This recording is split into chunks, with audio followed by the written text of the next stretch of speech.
नमस्कार दोस्तों, कैसे हैं आप लोग। बात करेंगे हम यस बैंक की। यस बैंक में आज हमें गिरावट देखने को मिल रही है। थोड़ी बहुत गिरावट है, बड़ी गिरावट नहीं है, लेकिन ये जो गिरावट आई है इसके पीछे क्या कारण है। देखिए, यहाँ इस अपडेट के बाद, इस खबर के बाद आप सारा कुछ समझ जाएंगे कि यह गिरावट क्यों हुई है, गिरावट और कितनी हो सकती है, क्या कुछ आगे इसके अपडेट्स हैं। खबरें हैं, 2-3 खबरें निकल कर आ रही हैं, लेकिन एक खबर बहुत ही बड़ी है जिस खबर के बेसिस पर इतनी ज़बरदस्त तेज़ी आ रही है। जैसा कि लोगों का कहना है, एक्सपर्ट्स का कहना है कि ये जो तेज़ी आई है जी ग्रुप के साथ जो डील हुई है उसके कारण यहाँ पर आई है। तो उस पर सबसे बड़ा खुलासा इस वीडियो में होने वाला है। रिक्वेस्ट है कि वीडियो को अच्छी लगे तो लाइक करके हमें मोटिवेट ज़रूर करें, चैनल को सब्सक्राइब कर ले जेन्युइन कंटेंट के लिए। तो यहाँ पर देख सकते हैं 18.20 पर 8% ट्रेड कर रहा है। बहुत ज़्यादा गिरावट नहीं है, 2% की गिरावट है। कल 7% तेज़ था, तो अभी भी 5% स्टॉक जो है ऊपर है। लेकिन जो एक्सपेक्टेशन थी, लोग सोच रहे थे कि जो यह रैली है वह आगे कंटिन्यू होगी, लेकिन वैसा कुछ नहीं हुआ। इसके पीछे क्या कारण है, यहाँ देखिए। आज मार्केट ओपन हुई तो हाई उसने जरूर 19 रुपये 10 पैसे का लगाया। कल से ऊपर इसने आज हाई लगाया। कल 19 रुपये का हाई था और आज 19 रुपये 10 पैसे का। लेकिन उसके बाद लगातार यह जो है प्रॉफिट बुकिंग हुई है, और प्रॉफिट बुकिंग होने के बाद फिर से थोड़ी सी तेजी आई, फिर से प्रॉफिट बुकिंग हुई और लगभग बॉटम इसने 70 रुपये 90 पैसे का बनाया। उसके बाद फिर अब जो है ऊपर की ओर थोड़ी बहुत हमें यहाँ पर मूवमेंट नज़र आ रही है। देखिए, एक अपडेट निकल कर आ रही थी 3-4 दिन पहले की यह खबर है। इस खबर में बताया गया था कि जो जी ग्रुप के मालिक हैं सुभाष चंद्रा, उनका जो यस बैंक के साथ एनपीए था, मतलब कि जो लोन बकाया था, लगभग 6,500 करोड़ रुपए थे। और ये खबर चल रही थी कि इन दोनों के बीच, मतलब लेंडर यस बैंक और सुभाष चंद्रा के बीच में डील हो गई है। यस बैंक मतलब कि यस बैंक की जो एआरसी है, जेसी फ्लावर एआरसी, उसके बीच में डील हो गई है और सुभाष चंद्रा तैयार हो गए हैं 6,500 के बदले 1,500 करोड़ रुपए देने के लिए। ठीक है, और इसी खबर को बताया जा रहा था कि इसी खबर के कारण जो है ज़बरदस्त तेज़ी देखने को मिल रही है। इससे पहले भी 3%, 3.5% की तेज़ी थी। सेकंड लास्ट ट्रेडिंग, मतलब कि आज से कल से पहले वाले दिन में 3.5% की तेज़ी थी और कल 7% की तेज़ी थी। तो लगभग यहाँ पर 10% की तेज़ी आ गई थी और अब थोड़ी सी गिरावट हुई है, फिर भी 8% ऊपर यस बैंक ट्रेड कर रहा है। तो ये जो तेज़ी आई थी इसके पीछे कारण वही बताया जा रहा था, एसएल ग्रुप और यस बैंक एआरसी के बीच में जो डील हुई थी। लेकिन जैसा कि मैंने आप लोगों को कल भी बताया था कि ऑफिशियल जो अपडेट हो उसका आप इंतज़ार कर ले। कल जो मैंने वीडियो डाली थी उसमें आप लोगों को ये बात अगर आपने देखी होगी तो क्लियर कट बताया था कि अभी दोनों में से किसी भी तरफ से कोई क्लैरिफिकेशन नहीं आई है। ना ही यस बैंक ने कुछ कहा है, ना ही एसएल ग्रुप ने, ना ही जी नेटवर्क ने।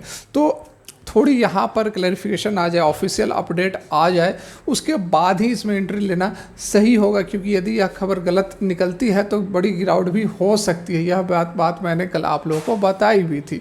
और आज जो अपडेट निकल कर आ रही है इसमें यस बैंक ने ऑफिशियली बताया है। क्या कुछ बताया है आइए खुद देख, आप अपनी आंखों से देखें। तो यहाँ पर आप देख सकते हैं ये जो अपडेट क्लियर किया गया है, क्या कुछ जो चल रही थी खबर उस पर यस बैंक ने क्लैरिफिकेशन दी है। सब्जेक्ट देख सकते हैं, clarification on news items appearing in media publication disclosure under regulation 30 of securities and exchange board of India. तो इसके तहत यहाँ पर जानकारी दी गई है और बताया है, this is with reference to the news items appearing in the media publication regarding settlement of certain financial assets by JC Flower Asset Reconstruction Private Limited। ठीक है, तो यहाँ पर देखिए क्लैरिफिकेशन दी गई है और क्या बातें बताई गई हैं यस बैंक की तरफ से, ये इस चीज़ को समझना काफ़ी ज़्यादा ज़रूरी है। यहाँ देखिए, it is observe that certain news items have wrongly mentioned. अब क्या रॉन्गली मैंशनड कर रही है सर्टेन न्यूज़ आर्टिकल्स, तो इसमें यस बैंक यह बता रही है कि जेसी फ्लावर एआरसी को बैंक का एसेट रिकंस्ट्रक्शन आर्म बताया जा रहा है, जो कि रॉन्गली यहाँ पर मेंशन्ड है। देख सकते हैं, wrongly mentioned classified JC flower ARC as the bank's asset reconstruction arm. ठीक है, तो ये बैंक की एसेट बैंक का इससे कोई लेना देना नहीं है, सिवाय जो बैंक की इसमें हिस्सेदारी है 9.9%, उसके सिवाय जेसी फ्लावर एआरसी से बैंक का कोई लेना देना नहीं है। और केवल जो निगोशिएशंस है वह जैसी फ्लावर ही करती है, बैंक कोई भी निगोशिएशंस नहीं करती है। यहाँ पर आप देख सकते हैं the bank would like to clarify that post the sale of the identified loan, मतलब कि जो आइडेंटिफाइड लोन 48,000 करोड़ का जो सेल किया गया है जेसी फ्लावर एआरसी को दिसंबर 2022 में, उसके बाद bank has no further role in settlement negotiation being undertaken by the JC flower ARC.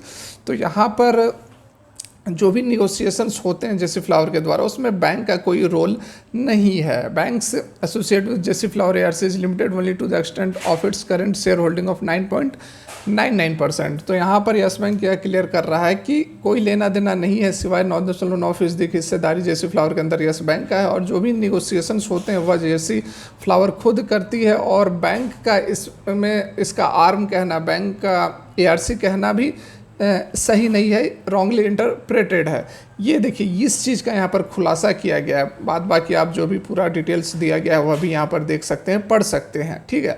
खुलासा इस चीज़ का किया गया जो मैंने अभी आपको बताया। खुलासा इस चीज़ का नहीं किया गया है कि जो एआरसी और एसएल ग्रुप के बीच में जो लोन सेटलमेंट हुई है वह हुई है या नहीं हुई है, वह सही है या नहीं, ठीक है। इस चीज़ में कोई भी यहाँ पर खुलासा नहीं किया गया है, क्योंकि ऑलरेडी यस बैंक ने बता दिया है कि हमें इससे कोई लेना देना नहीं है, ठीक है। तो बातों को आप समझे जो खबर चल रही है उसको यहाँ पर झुठलाया नहीं गया है।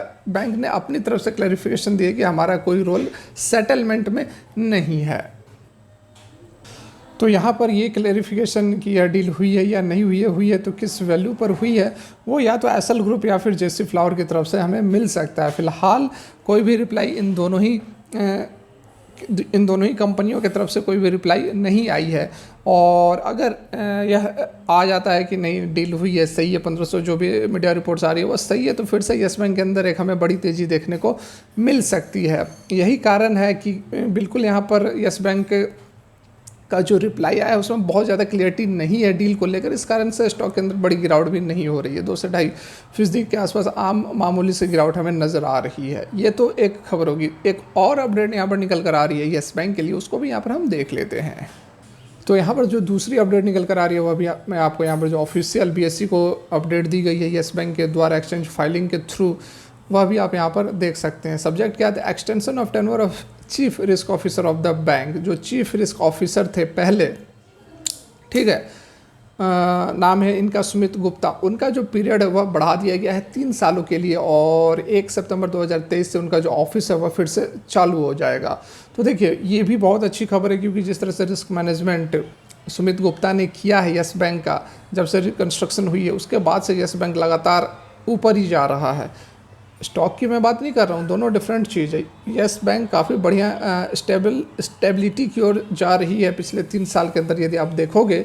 हाँ, स्टॉक नहीं चला है वो दूसरा फैक्टर है, लेकिन बैंक का आप एनपीए देख लो, बैंक के आप डिपॉजिट्स देख लो, बैंक का आप लोन इम्बर्समेंट देख लो, ठीक है, सीडी रेशियो देख लो, एडिक्वेट रेशियो देख लो, तो सारा कुछ यहाँ पर दिन प्रतिदिन सुधरता गया है। तो इन सारी चीज़ को जो रिस्क होता है बैंक में, कितना कैपिटल एडिक्वेसी होना चाहिए, बैंक में को कितना लोन देना है, किन किन को लोन देना है, कॉरपोरेट को देना है, रिटेल इन्वेस्टर्स को देना है, एमएसएमईज को देना, तो ये सारा रिस्क ऑफिसर ही तय करता है। तो कामकाज इनका काफ़ी अच्छा रहा है पिछले 3 साल के अंदर। इस कारण से बैंक के बोर्ड ऑफ डायरेक्टर्स ने इनके कार्यकाल को एक बार फिर से बढ़ा दिया है। यहाँ पर आप देख सकते हैं The board of directors of the Yes Bank have now approved the continuation of Mr.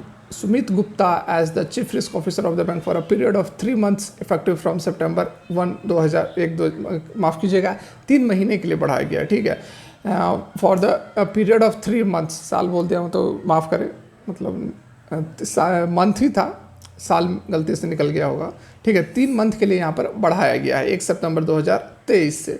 तो चलिए बढ़िया अपडेट यहाँ पर निकल कर आ रही है, और जो पहली खबर थी उस पर खुलासा यदि होता है, क्लियरिटी आती है, तो और भी अच्छी रैली हमें यस बैंक के अंदर देखने को मिलेगी। वीडियो अच्छी लगी हो तो लाइक करें, चैनल को सब्सक्राइब कर ले जेन्युइन इन्फॉर्मेशन के लिए। Thanks for watching, have a good day.